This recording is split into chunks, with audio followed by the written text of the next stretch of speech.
నమస్తే welcome to Kiran TV. ప్రస్తుతం మనతో పాటు ఉన్నారు సీనియర్ జర్నలిస్ట్ కిరణ్ పోల్దాస్ గారు. నమస్తే సార్. నమస్తే అమ్మా.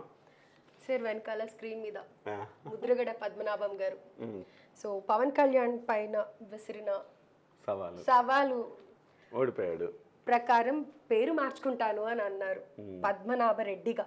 సో దానిపైన మీరు ఏమంటారు? ఒకసారి ఆయన ఏమన్నారు విందాం ఒకసారి. ఓడించి పంపకపోతే నా పేరు మార్చుకుంటాను పద్మనాభరెడ్డిగా అని చెప్పడం జరిగిందండి. ఓటమి చెందాను అన్న మాట ప్రకారంగా నా పేరు పద్మనాభరెడ్డిగా మార్చమని చెప్పేసి గెజిట్ పబ్లికేషన్ కోసం పేపర్స్ అన్నీ సిద్ధం చేస్తున్నారండి. రిఫరెంట్లో పూర్తిగా నిలిపి పేరు మార్పు కోసం దరఖాస్తు చేస్తానండి. ఆల్రెడీ అన్ని ఫిలప్ అయిపోయి ఇంకా తర్వాత ఉంటే చూసుకుని. సో మీరేమంటారు? ఇప్పుడు నేనైతే ఈ ప్రమాదాన్ని అడ్డుకోవాలని నేను అనుకుంటున్నా. అందులో ప్రమాదం ఏముంది? రెడ్డిగా మార్చుకుంటానంటున్నాడు ఆయన. రెడ్లు అనేవాళ్ళు ఒక ప్రోగ్రెసివ్ కమ్యూనిటీ అండి. రెడ్లు అంటే వైసీపీ అంటూ రెడ్లు కాదు. రెడ్లు అనేవాళ్ళు ఒక ప్రోగ్రెసివ్ కమ్యూనిటీ. మీరు చూడండి, రెడ్లు ఒక ఎంటర్ప్రెన్యూర్లుగా, డాక్టర్లుగా, మంచి తెలివితేటలు ఉన్నవాళ్ళు, ఒక ఎంటర్ప్రెన్యూర్లుగా ఎదిగేవాళ్ళు, ఒక ప్రోగ్రెసివ్ కమ్యూనిటీ అండి రెడ్లు అంటే.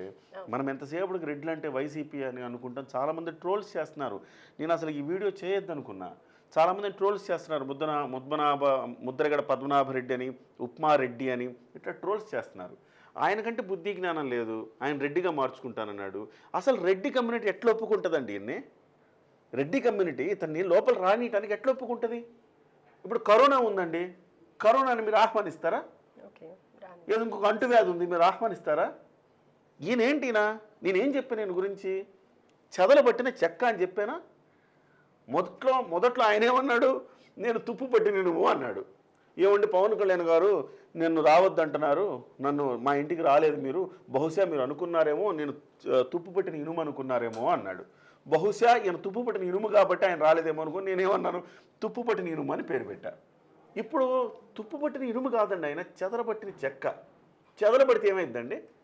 మొత్తం ఒక చోట చెదలబడితే ఇల్లు మొత్తం చెదలబట్టదా? సో ఇతను ఏ కమ్యూనిటీలో ఉండటానికి అర్హుడు కాదు. ఇతను మళ్ళీ ఏమంటాడు? నేను రెడ్డి కమ్యూనిటీ. ముద్రగడ పద్మనాభరెడ్డి అంట. అది అందులో కూడా ఆయన ఒక రాజసం కావాలా? పద్మనాభరెడ్డి అని పెట్టుకోవాలి.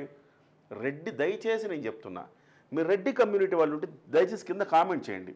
మీ కమ్యూనిటీకి అవసరం ఇతను ఇలాంటి కుచిత బుద్ధులు ఉండేవాళ్ళు, లేకపోతే కులాలను విడదీసే ఆలోచనలు ఉన్నవాళ్ళు, కులం పేరు చెప్పి పబ్బం గడుపుకునేవాళ్ళు, ఇలాంటి చెదరబట్టిన చెక్కలు మీ కులానికి అవసరమా? దయచేసి విఘ్నులారా ఆలోచించండి. ఇతను మీ కులంలోకి రానేకండి. ఇతను ఒక అంటరాని వ్యక్తి. పోనీలే పెద్ద ఆయన కదా అని చెప్పేసి చాలా కాలం వెయిట్ చేశాము ప్రియాంక గారు. ఈయన చేసే పనులు ఎలా ఉన్నాయంటే చాలా దుర్మార్గమైన పనులు చేశాడు ఈయన. చివరికి వాళ్ళ కుటుంబ సభ్యులు కూడా ఈయన వెలివేశారు. కన్నా కూతురు వెలివేసింది. మీరు సినిమాలో చూస్తూ ఉంటారు కదా, అహం ఒక వ్యక్తికి అహం ఉంటుంది, గర్వం, అహం, నా కులము, నేను, నా కుటుంబము, మళ్ళీ జాతి అంటాడు. జాతి అంటే ఏంటి మీరు చెప్పండి ప్రియాంక గారు? జాతిని ఏమని అంటారు? తెల్ల జాతీయులు, నల్ల జాతీయులు, అది కదా. కులాలని జాతి అంటారు ఎవరైనా? నా కాపు జాతి అంటాడు. అసలు కాపుల్ని మిగతా వర్గాలు ద్వేషించేలా చేసింది ఈ పెద్ద మనిషే. కాపులు అనేవాళ్ళు కష్టజీవులండి, శ్రమజీవులు. వాళ్ళు ఎంతో కష్టపడి, కాపు అంటే ఏంటి? కాపు కాసేవాడు. ఏదైనా ఒక పొలం తీసుకోండి, ఒక ఊరు తీసుకోండి, ఒక వ్యవస్థ తీసుకోండి, కాపాడేవాడు వాడు. కాపు అంటే అంత బలిష్టంగా ఉండేవాడు, ఆలోచనలు, శ్రమపడేవాడు.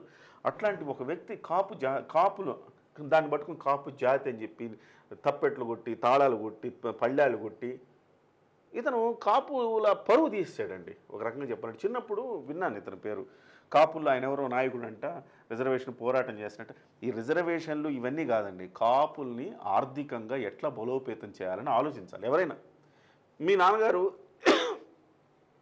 మీ గురించి రిజర్వేషన్ గురించి వాటి గురించి పోరాడితే మీరు ఇష్టపడతారా? మిమ్మల్ని బాగా చదివించి మిమ్మల్ని ప్రయోజకులను చేసి ఇష్టపడతారా? రెండోదేగా. అట్లా కాపుల్లో కూడా ఒక ఎంటర్‌ప్రెన్యూర్‌షిప్ తీసుకురావాలా? ఎలా కొంతమంది కొన్ని కులాలను ఎలా నడిపారండి? వాళ్ళు ఒక ఎంటర్‌ప్రెన్యూర్‌షిప్ డెవలప్ చేశారు. అదిగో కమ్మల్లో అనుకోండి, అరే పొలాలు కొనుక్కోండిరా, పొలాలు కొనుక్కోండి, ఇక్కడ ఎక్కడ నీళ్లుంటే అక్కడికెళ్ళండి, పొలాలు కొనుక్కోండి. ఇట్లా వాళ్ళకొక 10 కమాండ్‌మెంట్స్ లాగా ఇచ్చారు. అందుకు వాళ్ళు వెల్త్ క్రియేట్ చేసుకున్నారు. ఈయన ఏం చేశాడు, ఎప్పుడు ఒకసారి ఏమంటాడు అంటే కాపుల కోసం, కాపు జాతి కోసం నేను కష్టపడుతున్నా అంటాడు. ఒకసారి ఏమంటే మంత్రి పదవి రాగానే నేను కాపులకు ప్రవేశం లేదని బోర్డు పెడతాడు. ఇప్పుడు మళ్ళీ ఇప్పుడు వరకు కాపు జాతి కోసం ఆయన అన్నమాటే, జాతి అని అనకూడదు, ఇది ఆయన అన్నమాట అంటున్నా, కాపు జాతి కోసం నేను పోరాడుతున్నాను అన్నాడు కదా. మరి ఎట్లా కాపు జాతి నుంచి ఎలా వదిలేసుకుని వెళ్ళి రెడ్డి అని పెట్టుకుంటాడు? ఇతను ఒక అహంభావి, అహం అంతా నేనే, నేను చెప్పిందే వేదం, నేనే ఇది అనుకుంటాడు. ఇతను ఒక కుళ్ళు పోతాడు. ఎంత కుళ్ళు అంటే మెగా ఫ్యామిలీలో కాపులందరూ మెగా ఫ్యామిలీతో ర్యాలీ అవుతారేమో అని పీఆర్పీ పెట్టినప్పుడు కూడా చిరంజీవికి వ్యతిరేకంగా చేశాడు, జనసేన పెట్టినప్పుడు కూడా ఇతను వ్యతిరేకంగా చేశాడు. ఏ రకంగా ఇతను పనికిరాడండి. నాకు ఇలా మాట్లాడాలంటే భయం వేస్తుంది అప్పుడప్పుడు. ఎందుకంటే ఇతను అహంతో కుటుంబాన్నే కాదనుకున్నాడు, ఇప్పుడు జీవితాన్ని కూడా కాదనుకుంటాడని భయం వేస్తుంది అక్కడ.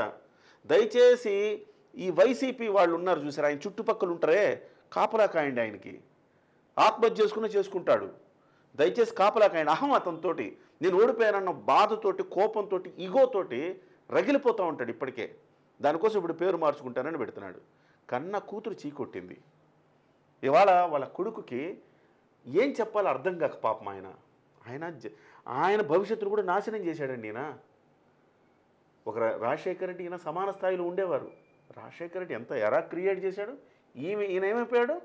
ఇప్పటికైనా నేనేమంటానంటే దయచేసి మీకు చేతులు జోడించి నమస్కరిస్తున్నా, ఆ రెడ్డి కమ్యూనిటీ జోలికి వెళ్ళకండి. అది ప్రోగ్రెసివ్ కమ్యూనిటీ, చెదరబట్టించకండి వాళ్ళ కమ్యూనిటీని కూడా. దయచేసి మిత్రులు అందరూ కామెంట్ చేయండి అయ్యా, ఆయన ఏంటి రెడ్డిగా పేరు మార్చుకోవాలా, లేకపోతే చెదలబట్టిని చక్కగా మార్చుకొని ఏ కమ్యూనిటీకి చెందిన వాడికి దూరంగా బతకమంటారా? మీరు దయచేసి కామెంట్ చేయండి. నేను ఇట్లా పరుషంగా మాట్లాడుతున్నాను అనుకోకండి.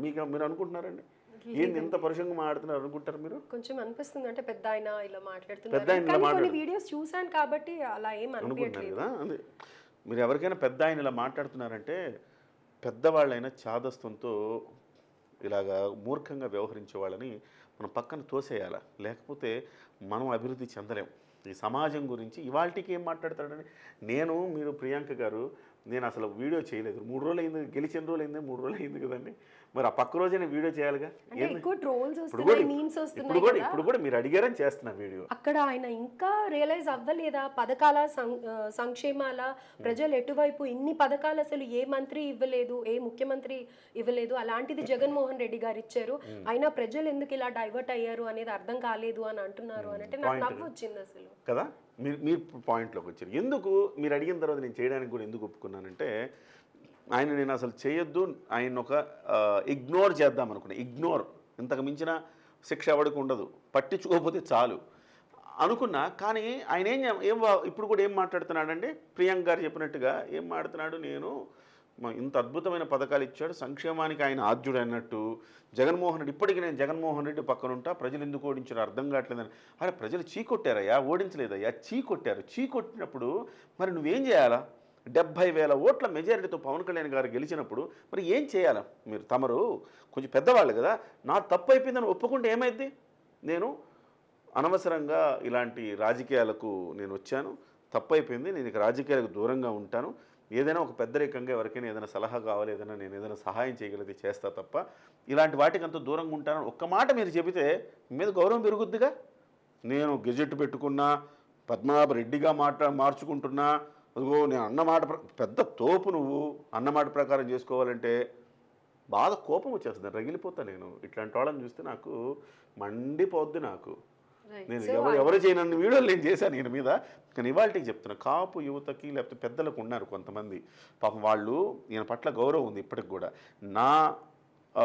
అంటే మాది కాకుండా మాకంటే పెద్దవాళ్ళు ఉంటారు కదండి, వాళ్ళకి ఈయన మీద కొంత గౌరవం ఉందండి. అయితే వాళ్ళకు కూడా నేనేం చెప్తున్నానంటే, మీరు ఇలా అన్నందుకు మీరు తప్పు పట్టకండి. ఇప్పటికి కూడా ఆయన మార్పు రాకపోతే ఇంకెప్పటికి వస్తుంది?